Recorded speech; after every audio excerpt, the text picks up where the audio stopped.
anak-anakku semuanya, Assalamualaikum warahmatullahi wabarakatuh. Berjumpa lagi dengan saya Ustazah Fatimah dalam pembelajaran bahasa Indonesia. Nah, anak-anakku semuanya, kita kembali bertemu di pembelajaran bahasa Indonesia. Setelah kalian kemarin Ustazah berikan soal-soal ulangan harian yang mana itu diambil dari buku paket. Nah, kali ini Ustazah akan membahasnya sekalian juga memberikan kisi-kisi yang sudah diberikan oleh KKMP kepada kalian semua. Nah, kisi-kisi ini adalah batasan materi yang nantinya akan dikeluarkan di penilaian akhir semester Gasal nanti anak-anakku. Nah, untuk anak-anakku kelas 8, ini sedikit pemberitahuan dulu bahwa untuk kisi-kisi tahun ini, maksudnya untuk PAS ini, nah ini berbeda dengan PAS-PAS sebelumnya. Coba kalian perhatikan, biasanya itu ada nomor soalnya dan jenis soalnya. Nah, untuk kali ini tidak ada anak-anakku. Jadi amal soleh kalian nanti lebih mengamati apa saja batasan materinya tanpa berpatokan itu nanti keluar di nomor berapa. Nah, adapun yang akan dikeluarkan nanti adalah materi berita, baik unsurnya, teksnya, kaidah kebahasaannya, cirinya, pengertian dari teks berita. Kemudian ada teks iklan, poster dan slogan. Kemudian ada teks eksposisi, ya. Nanti bisa kalian baca sendiri. Ada pola pengembangan teks eksposisi juga, ada struktur teks eksposisi, kemudian puisi, serta eksplanasi. Nah, itu amal soleh dipelajari semuanya anak-anakku, jangan sampai di situ terlewat. Oke. Nah, ini penulis soalnya adalah dari Bu Harisma, Bu Retna dan Bu Endah. Nah, maka dari itu Ustazah minta amal solehnya untuk kalian tetap semangat belajar, ya. Walaupun di situ kita belum diperkenankan untuk tatap muka bagi yang belum berkenan. Adapun untuk yang PTM full day, nah ini silahkan juga bisa di-download karena yang Ustazah sarana prasaranai yaitu itu yang boarding, ya. Mengingat di boarding itu kan ada keterbatasan masalah media pembelajaran. Maka dari itu untuk yang printan itu nanti Ustazah berikan untuk anak-anak yang sudah ada di sekolahan dan di pondok, terutama kalau yang full day nanti silahkan bisa mendownload sendiri. Nah, untuk soalnya, untuk soalnya ini mohon maaf ini Ustazah memakai handphone, ya, dalam menjelaskan materi kali ini, mengingat laptopnya Ustazah itu penuh, ya.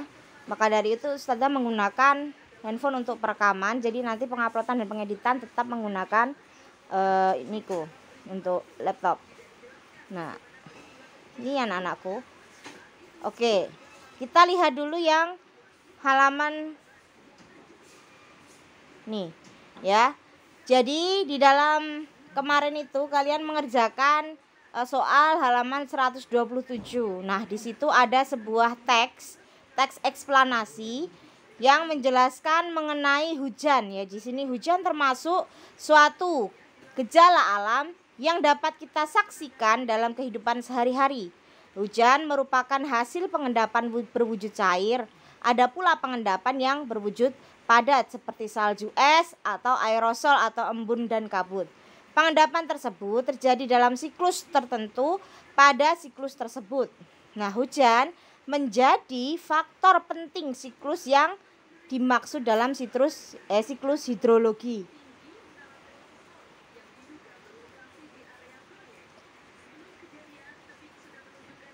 Nah, di sini siklus tersebut bermula pada penguapan air laut yang berubah menjadi awan dan berkumpul menjadi awan mendung. Kemudian turun ke bumi dalam bentuk hujan. Nah, hujan pun kembali ke laut melalui sungai dan anak sungai untuk mengulangi daur tersebut. Hal ini disebut siklus karena terjadi perputaran secara berulang-ulang dan teratur. Nah, siklus hidrologi pada umumnya terus terjadi tiada henti. Karena siklus tersebut, persediaan air di bumi relatif tetap. Meskipun hujan merupakan salah satu komponen siklus, hujan tidak terjadi setiap hari atau setiap waktu di suatu wilayah. Jika hujan tidak terjadi di satu wilayah, kemungkinan di wilayah lain mengalami hujan. Nah, hal ini disebabkan perputaran bumi yang menyebabkan sebagian wilayah mengalami musim berlainan. Nah, itu sebabnya siklus hidrologi tidak pernah terhenti di bumi. Nah, namanya siklus air, daur air seperti itu. Nah, pernyataan umum pada teks di atas terdapat pada paragraf berapa? Nah, tentu kita harus mengingat kembali kemarin dalam teks eksplanasi itu strukturnya ada 3. Selain judul yang pertama, ya ini kita abaikan, yaitu yang pertama adalah pernyataan umum. Kemudian yang kedua adalah deretan penjelas dan yang ketiga adalah interpretasi. Nah, di sini yang termasuk pernyataan umum tentu saja yang paragraf pertama. Jadi jawabnya adalah A. Soal nomor 2. Deretan penjelasan yang terdapat pada paragraf. Nah, itu ada paragraf berapa? Ini kan tadi ada 1 paragraf, 2 paragraf, 3 paragraf. Berarti di paragraf ke-2. Sedangkan penutup ada di paragraf ke-3.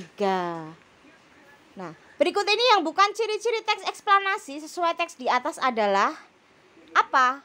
Nah, apakah berguna untuk menjelaskan mengapa sesuatu terjadi? Ya. Jadi dalam teks eksplanasi itu menjelaskan mengapa dan bagaimana. Apakah memuat informasi berdasarkan fakta? Tentu, karena berdasarkan penelitian atau di situ keilmuan yang bisa dijadikan sandaran hukum keilmuannya atau bisa dipertanggungjawabkan. Kemudian informasi bersifat keilmuan atau sains tentu. Nah, yang tidak itu adalah D, bertujuan untuk meyakinkan orang. Tidak. Ini bukan teks persuasif ya. Nah, kemudian soal yang nomor 5.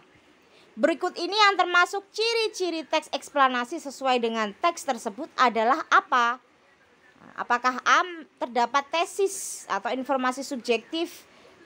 Kemudian yang B, informasi subjektif. Yang ke C, terdapat berbentuk narasi. Nah, yang D yang bertujuan meyakinkan orang lain. Nah, dalam ciri-ciri teks eksplanasi itu tentu saja di situ informasinya secara subjektif atau objektif. Nah, harusnya secara objektif, jadi bukan karena orangnya. Teks berbentuk narasi, iya benar. Bertujuan meyakinkan orang lain, tidak. Terdapat tesis, dugaan, tidak. Itu teks laporan percobaan. Jadi adalah C. Kemudian yang nomor 6. Judul yang sesuai dengan teks eksplanasi tersebut adalah siklus hidrologi di bumi. Jadi yang B. Oke. Kemudian soal selanjutnya. Mana ya?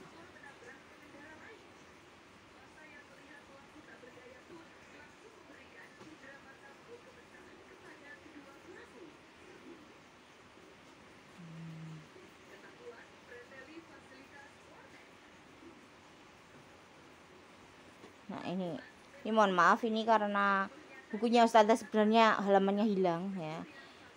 Kemudian yang nomor 7, isi paragraf tersebut di atas mengenai apa? Nah, di situ ada hujan merupakan hasil pengendapan berwujud cair, ada pula pengendapan yang berwujud padat. Pengendapan tersebut terjadi di siklus tertentu. Pada siklus tersebut hujan menjadi faktor penting. Siklus yang dimaksud adalah siklus hidrologi. Nah, isinya ini mengenai apa? Mengenai terjadinya siklus air. Atau hujan termasuk siklus air. Yang mana ini kira-kira? Yang paling tepat di sini adalah B, terjadinya siklus air. Nah, karena di situ ada disebutkan berupa padat atau aerosol. Nah, jadi jawabannya adalah B. Kemudian yang nomor 8, jumlah air hujan diukur menggunakan alat pengukur hujan atau ombrometer. Nah, jumlah air tersebut dinyatakan sebagai kedalaman air yang terkumpul pada permukaan datar. dan diukur kurang lebih 0,25 mm. Nah, satuan curah hujan menurut standar internasional adalah milimeter yang merupakan penyingkatan dari liter per meter persegi. Nah, isi paragraf di atas mengenai apa? Yaitu mengenai kalimat utamanya di situ adalah jumlah air. Berarti adalah jumlah air hujan. Nah, sedangkan kalimat yang lain penjelasnya di situ. Kemudian soal nomor 9. Kalimat yang berisi interpretasi teks ditunjukkan yang nomor berapa? Interpretasi itu kan sudah penutupan atau di situ ada sebuah opini dari penulis. Nah, atau kesimpulan. Nah, jadi yang paling benar adalah dengan demikian, nah ini simpulannya. Siklus hidrologi tidak pernah terhenti di bumi. Jawabannya adalah D. Kalimat nomor keempat. Kemudian yang nomor 10. Nah, peristiwa berikut yang tidak dapat dijadikan bahan menulis teks eksplanasi adalah, nah kalau eksplanasi kan berupa fenomena alam. Kalau tidak peristiwa yang ada di sekitar kita. Kira-kira yang mana ini? Penyebab seorang terjatuh dari sepeda karena ketidakseimbangan? Apakah penyebab terjadinya banjir bandang akibat intensitas? Angin laut, angin darat dimanfaatkan nelayan untuk melaut? Awan panas akibat gunung meletus membahayakan umat manusia? Kira-kira yang mana? Karena salah satunya adalah ada pertanyaan mengapa dan bagaimana. Nah, di sini ada hubungan sebab akibat otomatis. Nah, yang tidak cocok itu adalah A, yaitu penyebab seseorang terjatuh dari sepeda karena ketidakseimbangan tubuh. Oke. Untuk yang ROM 2 itu nanti sesuai dengan ustazah. Jadi pertimbangan ustazah untuk yang ROM 2 sesuai dengan jawaban kalian. Maka dari itu kalian harus bisa menguasai apa yang diharapkan di dalam soal tersebut. Nah, nanti poinnya itu lebih banyak dibandingkan ROM 1. Sama halnya nanti di PAS, Nak. Jadi di PAS nanti untuk ROM A itu pilihan ganda, ROM B itu bobotnya seperti kemarin ada 3. Kemudian yang ROM C itu ada 5. Nah, maka dari itu amal soleh karena yang ROM 3 itu bobotnya banyak. Nah, kalian diharapkan bisa dengan maksimal itu mengerjakan dengan baik ya, dengan maksimal sesuai yang diharapkan ustazah gitu. Oke, ustazah kira sekian dari ustazah. Akan tetapi ustazah ingin memberikan dulu tugas untuk kalian sebelumnya, yaitu di halaman 129. Ini yang untuk kelas 9, Ding. Yang ini untuk kelas 8 ada di halaman 91 itu ada ulangan akhir semester 1. Ya. Nah, ini silahkan dikerjakan di buku tulis saja, mengingat yang PTM itu kan lebih sedikit dibandingkan yang full day atau yang online PJJ maksud ustazah. Nah, di situ kan lebih sedikit. Maka dari itu tidak perlu pakai Google Form ngisi-ngisi, tapi langsung nanti di Google Form upload saja gambarnya atau bisa dikirimkan ke WA ustazah. Silahkan dikerjakan ulangan akhir semester, ada 50 soal insya Allah di situ atau 45 soal, Ding. Itu di buku paket. Maka dari itu amal soleh dikerjakan dengan baik. Ini nanti sebagai nilai tugas. Kalau besok ada pertemuan lagi, insya Allah kita drill lagi latihan soal. Oke. Alhamdulillahi jazakumullahu khairah. Sekian dari ustazah. Apabila banyak kesalahan, ustazah minta maaf yang sebesar-besarnya. Sebelumnya untuk kisi-kisi PAS bisa di-download di link deskripsi bawah. Wassalamualaikum warahmatullahi wabarakatuh.